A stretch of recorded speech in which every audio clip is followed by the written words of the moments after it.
Lundi 12 janvier 2026, l'heure de votre JT présenté ce soir par Faustine Luneau. Bonsoir Faustine. Bonsoir Aurélien, bonsoir à tous. Juste avant les titres de ce journal, un point sur votre météo de demain. De belles éclaircies attendues tout au long de la journée dans nos deux départements. Des températures en hausse. La minimale sera de 3 degrés et la maximale de 13 degrés. Demain après-midi, à la une de notre JT, les agriculteurs toujours mobilisés. Oui, après les manifestations de la semaine dernière, ils ciblent désormais la grande distribution pour dénoncer la concurrence déloyale. La coordination rurale 37 et les jeunes agriculteurs d'Indre-et-Loire bloquent depuis hier soir 2 plateformes logistiques du département. Notre invité sera Stéphane Chalier, directeur de l'INSEE Centre-Val de Loire. Il nous parlera du recensement qui va débuter le 15 janvier et va durer 1 mois. Cette campagne est effectuée chaque année dans plusieurs communes. Des vêtements chauds, des duvets ou encore une nouvelle coupe de cheveux offerte aux plus démunis. Un événement solidaire avait lieu ce week-end à Loches, organisé par l'ONG United Riders. Et puis rencontre avec le photographe Philippe Oliac qui a travaillé durant 30 ans pour David Bowie. Installé aujourd'hui à Chinon, il exposait plusieurs de ses clichés à la bibliothèque municipale de Saint-Pierre-des-Corps. Et notre séquence, on vous répond avec la question du soir. Comment protéger son animal du froid, du gel et des intempéries? Une question qu'on posera à notre vétérinaire François Guiraud qui sera sur notre plateau dans quelques instants. Mais d'abord, revenons Faustine sur cet impressionnant incendie rue du Commerce à Tours. Oui, peu après midi, aujourd'hui, une nacelle transportée par une grue a chuté sur ce chantier qui fait l'angle avec la rue Nationale. 2 blessés d'une cinquantaine d'années, dont un grave, ont été transportés à l'hôpital Trousseau. Une aide psychologique sera mise à disposition d'au moins 3 personnes choquées par la scène. Le SAMU et les pompiers sont intervenus et une enquête a été ouverte pour déterminer les circonstances de cet accident du travail. Écoutez l'un des témoins de la scène. Elle est commerçante, travaille juste en face du chantier et souhaite conserver l'anonymat. J'ai vu de loin, enfin, depuis ma caisse, l'ensemble de l'accident, un peu du début jusqu'à la fin, on va dire. De ce que j'ai vu, j'ai juste vu l'échafaudage en métal qui est tombé, qui a cédé, et il y avait 2 personnes dessus, dont une en dessous, dont une qui s'est fait écraser et l'autre qui était au-dessus.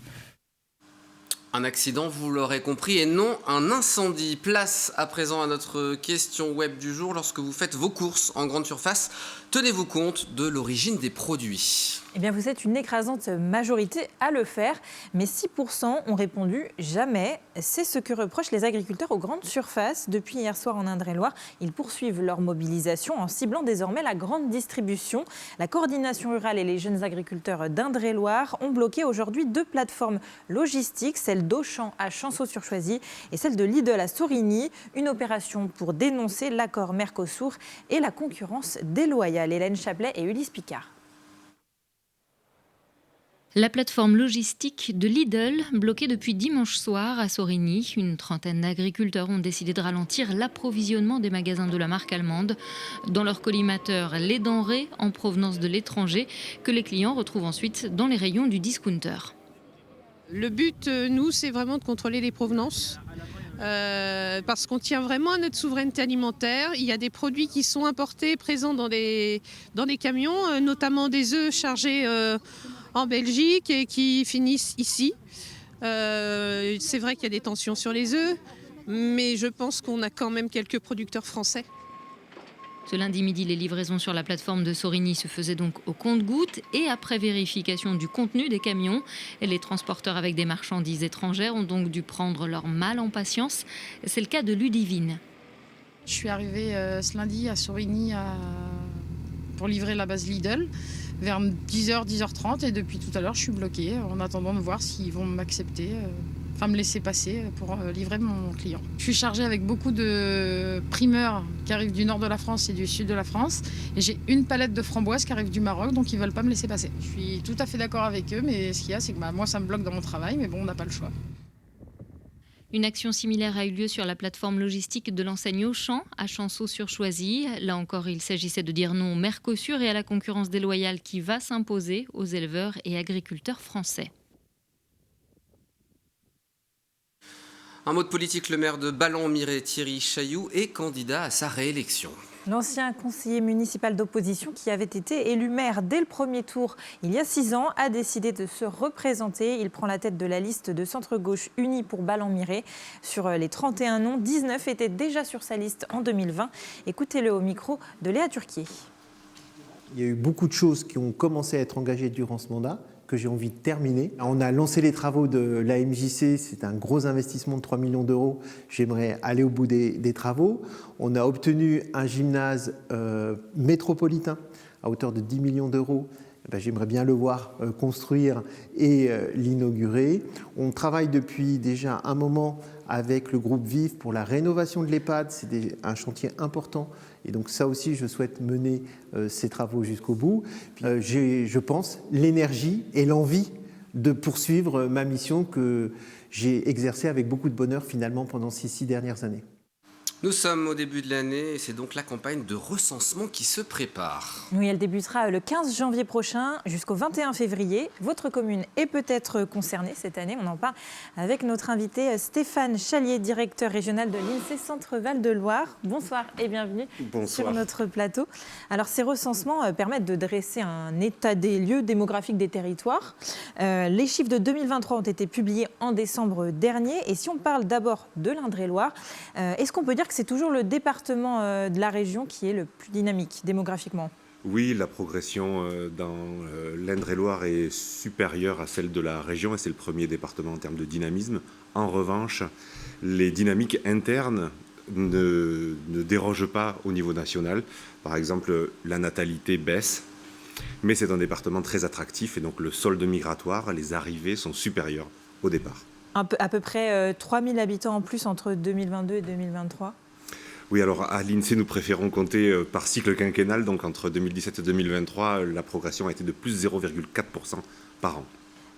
Est-ce que c'est une hausse de la population qui concerne uniquement Tours et son agglomération ou est-ce qu'on c'est un peu tout le territoire? Non, l'Indre-et-Loire est un département qui est très polarisé autour de Tours. Donc les dynamiques positives se situent à Tours et surtout dans la périphérie de Tours. C'est ce qu'on appelle la la périurbanisation. Et donc les gens habitent à proximité des villes, mais pas dans les centres-villes. Voilà, la décohabitation, c'est un autre problème. On en parlera tout à l'heure si vous voulez. En revanche, le Loir-et-Cher voit sa population diminuer chaque année de 0,2% depuis 2017. Oui, exactement. Alors là, nous, on est dans une dynamique qui est un petit peu différente. Le Blois tire son épingle du jeu, mais autour de Blois, ça reste un petit peu difficile. Romorantin-la-Tenay aussi progresse. On est dans un territoire qui est un petit peu plus rural, beaucoup moins polarisé. Et donc, les communes perdent de la population à nouveau par une décroissance des naissances et par une attractivité qui ne se remet pas. Et comment on explique, par exemple, que Vendôme perd des habitants alors que Romorantin ou Blois en gagnent? Alors, ce sont des dynamiques qui ne dépendent pas que des territoires. Elles dépendent de leur environnement d'une part, mais elles dépendent aussi de l'attractivité, de l'emploi, des dynamiques d'emploi, des créations d'emplois, des capacités des gens à s'y installer, à fonder une famille, etc. Donc, c'est vraiment tout un environnement qui conduit les dynamiques de la population. Alors, chaque année, vous faites le recensement sur un panel différent de communes. Comment ça marche ? Alors, chaque année, nous réalisons le recensement de la population avec 2 protocoles différents selon qu'on habite dans une commune de moins de 10 000 habitants ou dans une commune de plus de 10 000 habitants. Pour les communes de plus de 10 000 habitants, toutes les communes sont recensées, mais on recense un échantillon de 8% des logements chaque année. Pour les communes de moins de 10 000 habitants, on les répartit en 5 groupes et chaque année, on recense exhaustivement chacun de ces groupes. Au bout de 5 ans, on a fait l'ensemble du territoire et on peut publier les populations de référence. Et alors, comment on peut savoir si notre logement est concerné ? Alors, pour savoir si votre commune déjà est concernée, il y a une seule adresse, c'est le site internet lerecensementetmoi.fr. C'est ce qu'on vient de voir à l'écran tout à l'heure. Pardonnez-moi, donc on tape l'adresse et on tape le nom de sa commune et on sait si on est recensé. Pour les communes de plus de 10 000 habitants, il faut attendre jeudi, en fait, où les agents recenseurs qui sont recrutés par les communes, le recensement est un partenariat entre l'INSEE et les communes, les agents recenseurs vont venir déposer dans les boîtes aux lettres une notice explicative et des codes uniques Internet. On va sur lerecensementetmoi.fr, on rentre ces codes, on accède au questionnaire, on répond et c'est fini. Lerecensementetmoi.fr, voilà, c'est le nom du site. connaître l'évolution démographique, c'est très important pour un territoire? Oui, c'est très important pour un territoire, c'est très important pour un pays. Cette mesure des dynamiques permet de savoir si la population rajeunit, si la population vieillit. Ça permet de savoir où est-ce qu'il faut construire des crèches, des lycées, des EHPAD, des maisons médicalisées. Ça permet également... en France, il y a 350 textes réglementaires qui s'appuient sur les populations de référence. Par exemple, le nombre de conseillers municipaux, la période est propice en ce moment, l'endroit où il faut implanter des pharmacies, tout ceci est constitutif des politiques publiques qui vont pouvoir être développées par les pouvoirs publics. Donc votre travail est d'autant plus important. Merci beaucoup. Le recensement, oui, c'est très important. Et on le rappelle, le recensement, donc c'est très facile à faire et c'est gratuit. Oui, c'est complètement gratuit. Voilà. Merci. Merci beaucoup Stéphane Chalier d'être venu sur notre plateau. Allez, on va parler à présent de cette distribution solidaire de l'ONG United Riders à Loches. Oui, vêtements chauds, gants, bonnets, duvets, des cartons entiers de dons ont été distribués aux plus démunis ce dimanche devant l'église Saint-Antoine de Loches. En plus de la maraude, une coiffeuse professionnelle bénévole était présente. De quoi apporter un peu de chaleur humaine au cœur de l'hiver. Léa Turquier était sur place. Renaud est sans abri à Loches depuis une dizaine d'années maintenant. Toujours accompagné de son chien Natsu, il profite d'un moment de détente et de répit sous les gestes experts de Christine. Il se fait couper les cheveux et la barbe, le tout gratuitement. C'est des gens on voit qu'ils aiment les autres personnes. C'est au moins de discuter parce que les gens ici, on parle plus. On voit quelqu'un comme moi, on le laisse dans la merde et on parle même pas un bonjour, même pas un au revoir. Et puis ça fait du bien, quoi, quelqu'un qui prend un peu soin et qui juge pas sur l'apparence. La dernière fois, j'étais un coiffeur, j'ai voulu faire coiffer. Ah bah non, ils m'ont vu arriver habillé comme... Bah non, on coiffe pas des gens comme vous. Christine fait partie de l'ONG United Riders depuis 3 ans maintenant. Lors de leur maraude, elle offre des coupes à ceux dans le besoin. Et au-delà de l'aspect esthétique, c'est aussi un instant d'échange et de discussion. La coiffure, on va dire traditionnelle, ça m'apportait pas grand-chose. Je trouvais ça un petit peu superficiel, voilà. Et que là, dans la rue, ça répond vraiment à un besoin, c'est de la coiffure d'urgence, prendre soin d'eux, voilà, tout simplement. Des rencontres enrichissantes que Christine conserve dans un coin de sa tête, mais aussi sur papier. Elle propose à chacun de, s'il le souhaite, laisser un mot dans un carnet qu'elle emporte avec elle. Je me sens à ma place ici.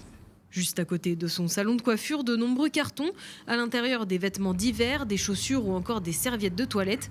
Des stocks issus de dons que les bénévoles redistribuent à Tours ou ici, à Loches. Loches, on s'est aperçu qu'il y avait beaucoup de besoins, à la fois des gens qui étaient dans la rue, mais des gens aussi qui étaient logés dans des situations précaires. Et en fin de compte, il n'y avait pas beaucoup d'associations qui intervenaient sur le terrain. Donc nous, notre philosophie, c'est d'aller où il y a besoin, justement.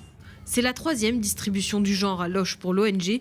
Les bénévoles réfléchissent à élargir leur champ d'action dans d'autres villes d'Indre-et-Loire, à commencer par Chinon.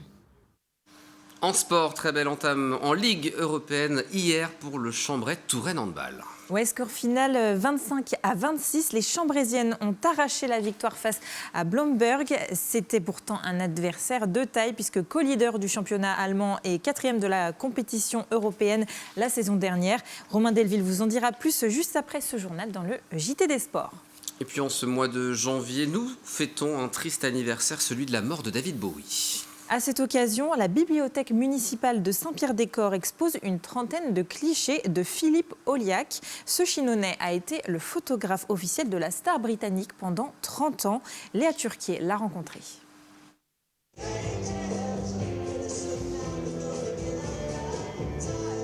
Une allure et un regard reconnaissables entre mille, David Bowie. 10 ans après sa mort, nombreux sont ceux qui écoutent toujours les hits du chanteur britannique. Bruno est l'un d'entre eux. Je suis un fan inconditionnel de David Bowie. 28 concerts. À chaque fois qu'il y a quelque chose sur Bowie, je me déplace encore, malgré ces 10 ans de sa mort. Comme beaucoup de fans dans chaque artiste, on a l'impression de se reconnaître dans les étapes de la vie. L'exposition Destination Bowie retrace la carrière de l'artiste à travers l'œil de Philippe Auliac. Originaire de Chinon, il a été le photographe officiel du chanteur pendant 30 ans. Et le tout premier cliché qu'il a pris de David Bowie, ou plutôt de David Robert Jones, comme Philippe aime le rappeler, c'est celui-ci. C'était le 3 janvier 1976. C'était aussi le fruit de 3 années de travail. C'est la photo où quand le rideau de l'appareil réflexe est monté, avant qu'il monte, j'étais un fan et quand il est redescendu, j'ai compris que je devenais un collaborateur, son photographe. Philippe a toujours eu un rêve, rencontrer des rockstars. Le moyen pour y parvenir, devenir photographe. Alors il l'a fait.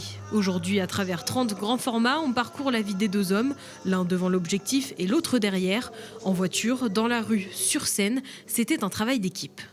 Bowie, qui avait fait du mime, savait exactement comment se positionner face à une caméra. Et il savait, en fonction de l'objectif, comment était le diaphragme. Il regardait comme ça, il savait s'il y avait de la profondeur ou pas, il savait si on était en grand angle ou en téléobjectif. Donc, il se présentait à nous et nous, il suffisait juste, par exemple pour mon cas, que je le regarde et que je déclenche. Pour découvrir l'exposition, rendez-vous à la bibliothèque municipale de Saint-Pierre-des-Corps jusqu'au 31 janvier.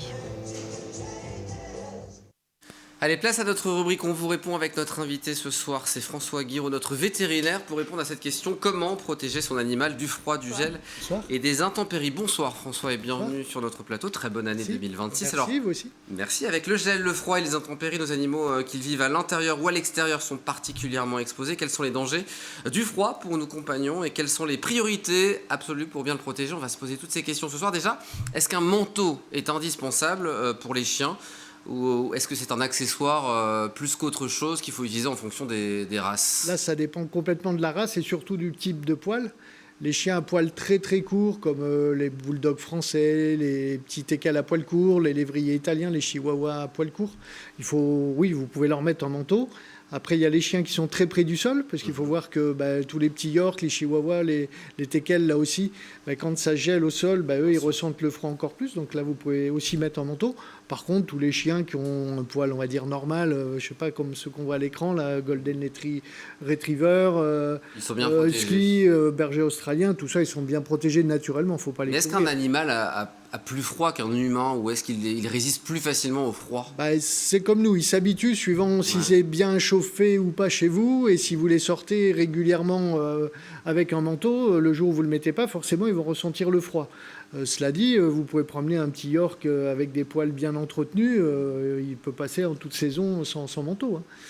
Alors, à contrario, il y a des dangers, des sources de chaleur comme les cheminées, les radiateurs pour les animaux, justement, ce changement de température ou autre, est-ce que ça Non, c'est les sensibiliser un peu plus au froid, donc il faut éviter qu'ils soient collés parce qu'ils aiment bien, souvent se coller au radiateur, se coller à la cheminée, au poêle. Bon, il faut éviter, mais sinon il n'y a pas de risque. Notamment les animaux seniors, eux, ils ont des besoins peut-être plus spécifiques. Il faut prendre un peu plus soin de son animal quand il a un certain âge. Justement, là, s'ils ont un certain âge, qui se défendent un peu moins bien contre le froid, là, vous pouvez couvrir même des races qu'on ne couvrait pas il y a quelques années quand ils étaient jeunes.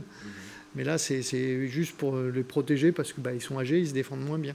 Est-ce qu'on adapte aussi l'alimentation pendant la période hivernale ou on garde une alimentation normale? Ça dépend du degré d'exercice. En règle générale, il faut augmenter un petit peu la richesse de l'alimentation. Donc sur des animaux qui font des efforts soutenus par période de froid, il faut leur donner des aliments pour chiots, par exemple, même si c'est des adultes. Parce que ça va être un peu plus riche en matières grasses et autres, ça va un peu les soutenir. Est-ce qu'il faut réduire les promenades et les activités extérieures, les balades en cette période hivernale? Ou au contraire, on garde là aussi le même rythme? C'est pas au contraire, mais il faut garder exactement le même rythme. Au contraire, il y a des chiens qui adorent le froid, qui sont mieux quand il fait froid que quand il fait chaud. Donc non, faut, comme avant, vous les promener autant que vous voulez. Dernière petite question, quand il fait froid, est-ce qu'on peut arrêter les traitements antiparasitaires ou au contraire, il ne faut rien changer par rapport à ça? C'est une question. S'il y a des gelées franches sur une période assez longue, on peut espacer un petit peu. Mais ce qu'il faut voir, c'est qu'il y a, par exemple, il y a moins de puces en cette saison, ça c'est certain. Mais avec l'humidité, la douceur relative qui fait quand même, il y a pas mal de tiques. Donc, comme en général les produits font les deux, tiques et puces, on couvre un risque et pas l'autre. Donc il vaut mieux continuer. Bon, si je comprends bien, on fait attention à son animal de compagnie, mais on ne change pas non plus, que ce soit l'alimentation, les promenades ou... Pour les températures de chez nous, il y a vraiment majoritairement très peu de risques. Merci beaucoup François Guiraud, notre vétérinaire, d'être venu sur notre plateau. Je vous en prie. Ce soir et à bientôt pour de nouveaux conseils pour nos amis les animaux. Rappel du principal titre avant de se quitter, Faustine. Oui, les plateformes logistiques d'Auchan, Chanceau-sur-Choisy et Lidl Sorigny bloquées depuis hier soir par la coordination rurale 37 et les jeunes agriculteurs d'Indre-et-Loire. Ils protestent toujours contre l'accord Mercosur et la concurrence déloyale en ciblant désormais la grande distribution. Et on suivra ça évidemment dans notre journal de demain mardi. Pour l'heure, dans un instant, un autre JT, le JT des sports avec Romain Delville. Et nous, on se donne rendez-vous demain dès 17h50 pour un nouveau numéro de Val de Loire en direct. Très bonne soirée.